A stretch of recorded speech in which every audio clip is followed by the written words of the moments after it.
Hi, so I'm Dwight Pardee, and I'm here with Chris Kresge, and Chris has just made this wonderful couscous, and so I'm going to interview her on her couscous process. So, Chris, tell me about how do you do what you do with your couscousi? Oh, well, I know I have to have 7 vegetables. 7. Seven, Yeah.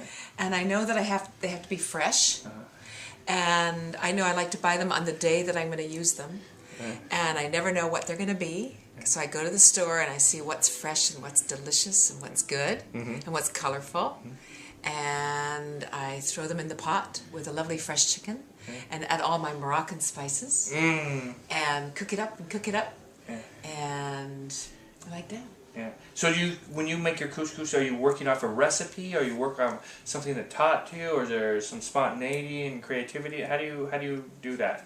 When I'm doing, I have a sort of a recipe in my head that was taught me many years ago, and then depending on my mood and what's around and what I have to use, I just use whatever I have at hand. Yeah. So today I used some stock that I found in the fridge that worked out really well. And sometimes I didn't have any parsley, so I chopped up some kale instead for the green. And so I think it is spontaneous, but there has to be a basic kind of a template.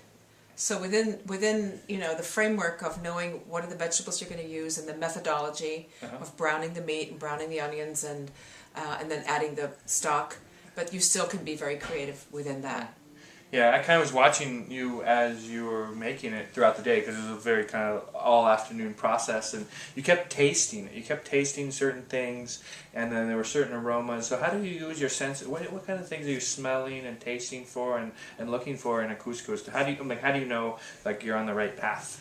Well, there's the basic thing of you want enough salt. It's really very basic. You want to have enough salt. For me, that's the first thing. But then getting into other degrees of complexity of knowing, is there enough cumin here? Is there enough of the bite? Is there enough of the sense of the meaty broth? And just adjusting all the time. And then the cooking time, and then turning it off and letting it sit, because that's when the flavors really have to develop. And with the vegetables, you always run the risk of overcooking them a little bit. So that's actually what happened today. But it's just one of those things that. But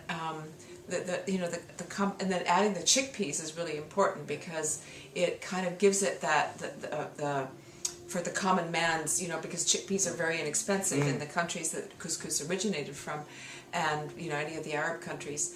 And so the chickpeas really make it last, go much further. The meat, you might not have any meat, or you might have just one small joint, like a shoulder of lamb or a neck of lamb. But the chickpeas really kind of make it, and they absorb it, and they absorb the flavors as well. And you also use the root vegetables for that same reason, that they absorb the flavor of the meat. So it's kind of like fake meat, Yeah. Okay. Yeah. So you've cooked a lot of couscouses in your life, and what's your feeling about your reflecting back on your couscous? How did you enjoy it yourself? Oh, I love doing it. It's one of my favorite dishes to cook, because I'm thinking always of what I want the presentation to look like at the end, and I love to have a really big, broad dish so that I can pile up all the vegetables, and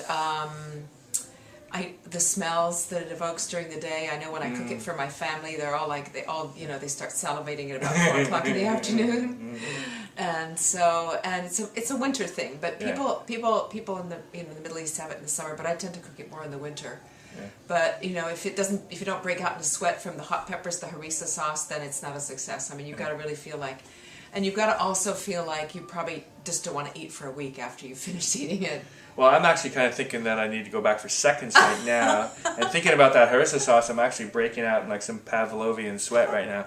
But I'm going to pause and just address our studio audience out here. This is part of our peer assessment techniques that we use in our Revivify competency program. We teach people actually how to interview in depth. And so what I'm actually just trying to do is kind of draw out about Chris's own process as she created this wonderful creative process today, and really kind of look for some sensory-based ideas.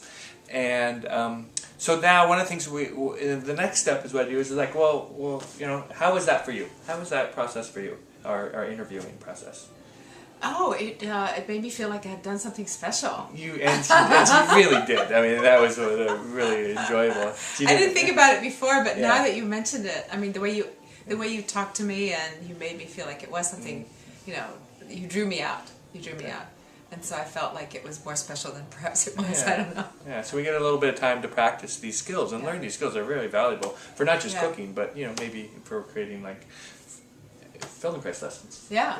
Yeah. So then the next step in this process, this peer assessment process, is I get to ask you like, would you like any feedback on your couscous? Wow. And you get to say yes or no, right? So it's just Right. it's being a bit of, a little bit. No, I would. I'd like some feedback. Yeah. Okay. And what would you like feedback on?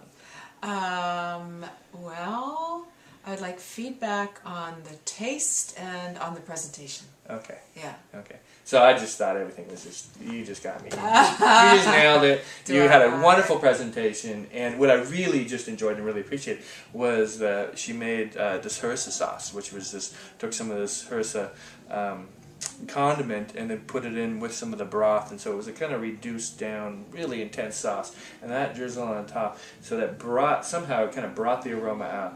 And it was just this beautiful plate of vegetables and meat and couscous with drizzle of that sauce. I was just like, yay. So it was all just you got me. Well, I think it takes a refined palate like yours to appreciate it. Well, much appreciation. So thank you. Yeah, thank you very much. Thank you. Okay.